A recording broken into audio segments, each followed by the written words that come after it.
વિદ્યાલય રાયણવાડાની વિદ્યાર્થી બહેનો અને સ્ટાફી શિક્ષક મિત્રો અને બહેનોનું હું અહીંયા કેન્દ્રીય બાગાયત સંશોધન કેન્દ્ર વેજલપુરમાં હાર્દિક સ્વાગત કરું છું. મારું નામ છે ભીમસિંહ રાઠવા, ટેકનિકલ ઓફિસર. આ ફાર્મ 1979માં જ્યારે ભારત દેશના વડાપ્રધાન સ્વર્ગસ્થ મોરારજી દેસાઈ હતા, એમને પશ્ચિમ ભારતના ખેડૂત ભાઈઓ અને ખેડૂત બહેનો બાગાયતી અને શાકભાજીની ખેતી પદ્ધતિ જોવે, જાણે અને એનું મહત્ત્વ સમજી પોતાના ખેતરમાં લગાવી આર્થિક રૂપથી સદ્ધર બને, એ ઉદ્દેશથી આ ફાર્મ ખોલવામાં આવેલું. બરાબર. પશ્ચિમ ભારત એટલે મહારાષ્ટ્ર, રાજસ્થાન, MP અને ગુજરાત, આ 4 રાજ્યો માટે આ ફાર્મ ખુલ્યું હતું. હવે આ જે ફાર્મ છે એ બિનપિયત છે. બરાબર. બિનપિયત એટલે મતલબ કે અહીંયા પિયત આપવામાં આવતું નથી. વરસાદ આધારિત, વરસાદનું જેટલું પાણી પડે એના પર નિર્ભર રહે છે. અને જે કંઈ નવું પ્લાન્ટેશન છોડ લગાવીએ તો અમે 3 વર્ષ સુધી ટેન્કરથી ઉનાળાની સિઝનમાં પાણી આપીએ છીએ, 15-15 દિવસના અંતરે, અને પાણી 3 વર્ષ પછી પાણી આપતા નહીં. તો આ ફાર્મ ખોલવા પાછળનો ઉદ્દેશ એ જ કે અહીંયા જે ખેડૂત ભાઈઓ છે અને ખેડૂત બહેનો છે એમને નવી જાતના ફળ ઝાડના કલમો મળી રહે અને ખેડૂતો પોતાના ખેતરમાં લગાવીને આર્થિક રૂપથી સદ્ધર બને, એ ઉદ્દેશ હતો. બરાબર. તમે આ જગ્યા જોશો તો 3 ફૂટ નીચે માટી છે, નીચે પથ્થર છે. બરાબર. આ ફોરેસ્ટને ગુજરાત સરકારના ફોરેસ્ટ ડિપાર્ટમેન્ટ જોડે હતું ફાર્મ, એટલે 1000 એકર જમીનમાં આવેલું છે. બરાબર. હાઈવેની પેલી બાજુ તમે જોયો એ પહેલો બ્લોક છે. ઓફિસ પરથી જ્યાંથી અમે બેઠા એ બીજો બ્લોક છે, અને અહીંયા 3જો, 4થો અને 5મો બ્લોક છે. 5મો બ્લોક જે છે એ પંચમહાલ જિલ્લા કૃષિ વિજ્ઞાન કેન્દ્રને આપે. બરાબર. તો કૃષિ વિજ્ઞાન કેન્દ્ર આપણા ભારત દેશની અંદર દરેક જિલ્લામાં એક કૃષિ વિજ્ઞાન કેન્દ્ર આપેલું છે. હવે અહીંનું જે સંચાલન થાય છે એ ભારતીય કૃષિ અનુસંધાન પરિષદ નવી દિલ્હી. બરાબર. મેન ઓફિસ નવી દિલ્હી આવી અને અમારું જે ઇન્સ્ટિટ્યૂટ છે એ બિકાનેરમાં છે, રાજસ્થાન બિકાનેર. 2000ની સાલમાં બેંગ્લોરથી છૂટું પડ્યું અને પછી બિકાનેરમાં જોઈન્ટ થયું. બરાબર. એટલે આ બિનપિયત માટે આ છે.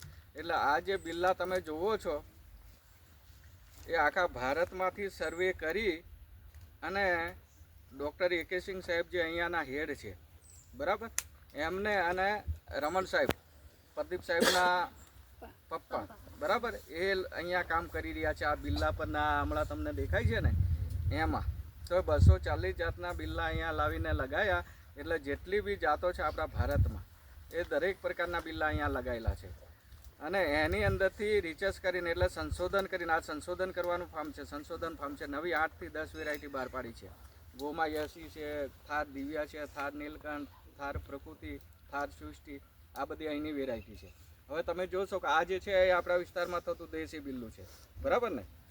દેશી બિલ્લાનું ઝાડ છે ને, પેલી બાજુ જોઈને આ 7-7, 8-8 કિલો સુધીના બિલ્લા થયેલા છે. બરાબર. તો એટલા મોટા બિલ્લા થાય એવા બિલ્લા તમે જોયેલા નહીં જોયા. પૂરી દુનિયામાં, ભારતમાં નહીં, પૂરી દુનિયામાં 240 પ્રકારના એક જગ્યા પર બિલ્લાના ઝાડ તમને જોવા મળે નહીં. હવે બિલ્લા કેમ લગાવવા જોઈએ એ તમને કહીએ કે બિલ્લી પત્ર જે છે, બરાબર, એ આપણા વિસ્તારમાં થતું ફળ છે, પણ એને આપણે કોઈ ઉપયોગ કરતા નહીં. ઉપયોગ કરીએ તો આપણે બિલ્લી પત્ર શિવજી ભગવાનને અર્પણ કરીએ, ચડાવીએ છીએ ને આપણે બધા. બરાબર. તો કે જે કંઈ આપણી આસ્થા હોય, મનોકામના, જે કંઈ આપણે આશા લઈને ગયા હોય તો એ ભગવાન આપણી પૂરી કરે.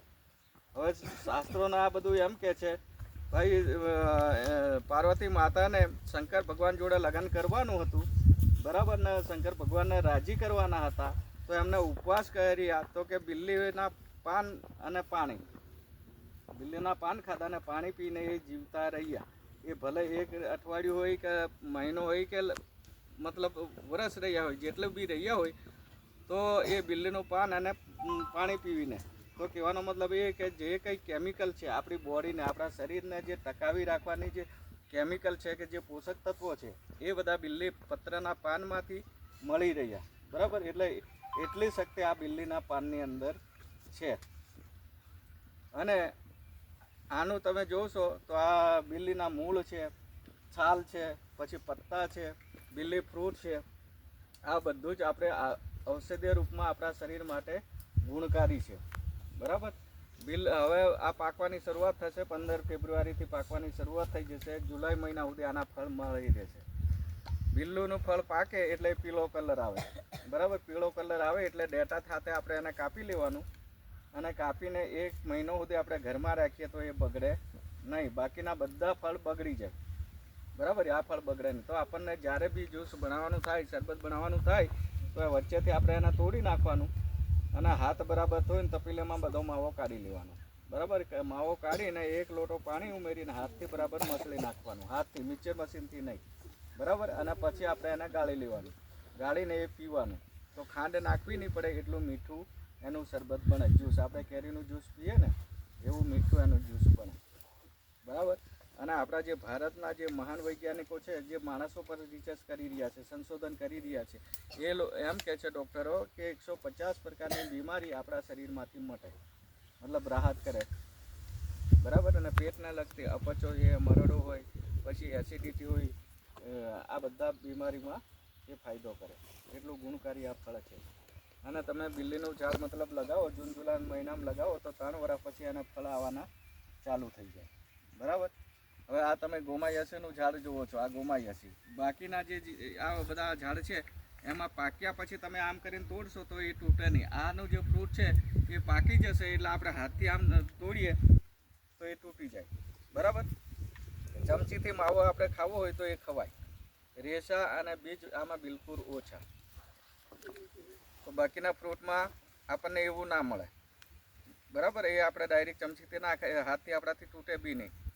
તો આ જે ઝાડ છે એનો કલમો તૈયાર, આ બધા તમે જુઓ છો એ કલમ છે. કેવા આ દેશી ઝાડ છે, બાકીના બધા ઝાડ જે છે એ કલમ છે. કલમ ઝાડ આપણે લગાવીએ તો 3 વર્ષ પછી આનું ફળ આવવાનું ચાલુ થઈ જાય. બરાબર, તો આપણા ખેતરના શેડે 2 બિલ્લીના ઝાડ, 2 આંબાના ઝાડ, સીતાફળના ઝાડ, બોરના ઝાડ, 2 વધારે નહીં, હા, અને ચીકુ, મોસંબી, જામફળ, જાંબુ, એવા બધા ખેતરના છેડે હોવા જોઈએ કે ના હોવા જોઈએ? બરાબર, એવા બધા ઝાડ હોય તો એના ફળ આવવાની અને પાકવાની સિઝન અલગ અલગ. તો આપણને ફ્રૂટ મળી રહે કે ના મળી રહે?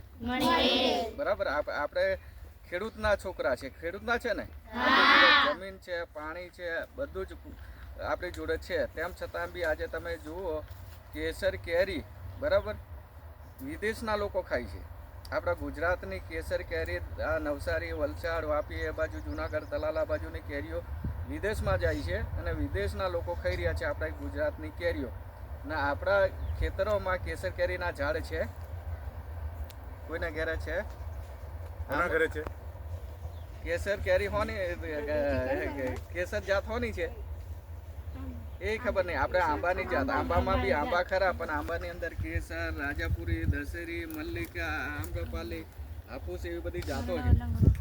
બરાબર, તો આપણા ખેડૂતના ખેતરે હોવું જોઈએ. તમે એટલું તો જાણો છો ને કે આપણી બોડીને તંદુરસ્ત રાખવા માટે શાકભાજી, અનાજ, કઠોળ, દહીં, દૂધ, શાક અને ફળફળાદી, આ બધું આપણને મતલબ આપણે ખાવામાં લેવું જોઈએ. આપણા ડૉક્ટરો એમ કહે છે કે 300 ગ્રામ દરરોજ એક વ્યક્તિએ ફ્રૂટ લેવું જોઈએ.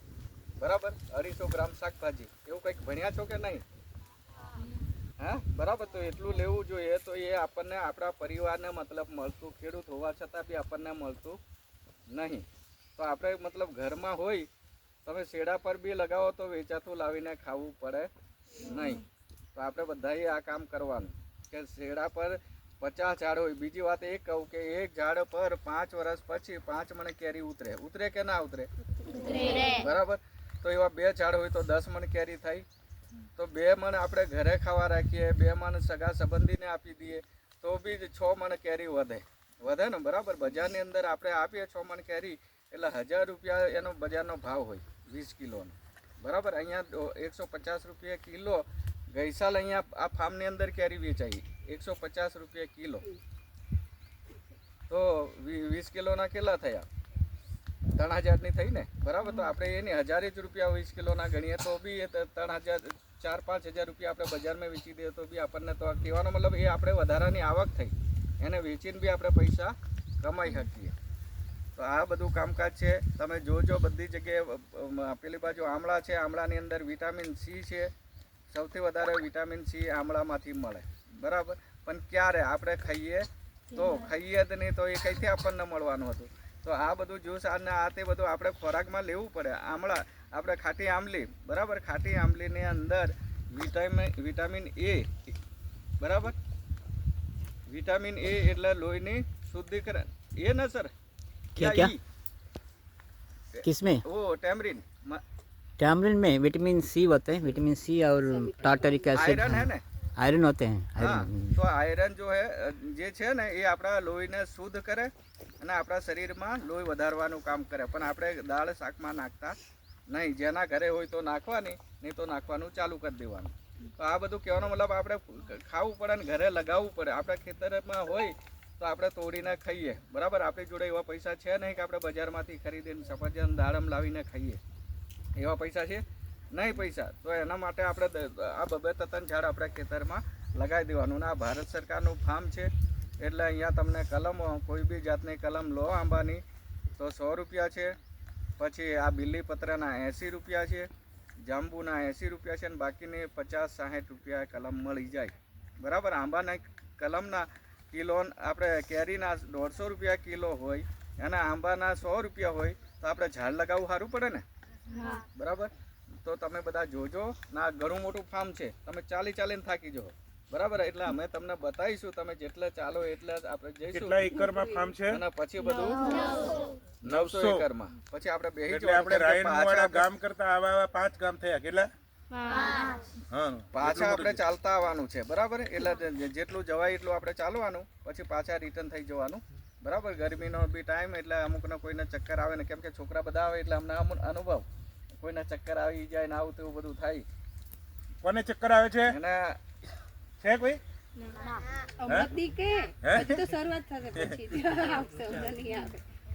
ફોટો લેવાઈ ગયો કે હા તમારો હા લેવાય. ચાલો.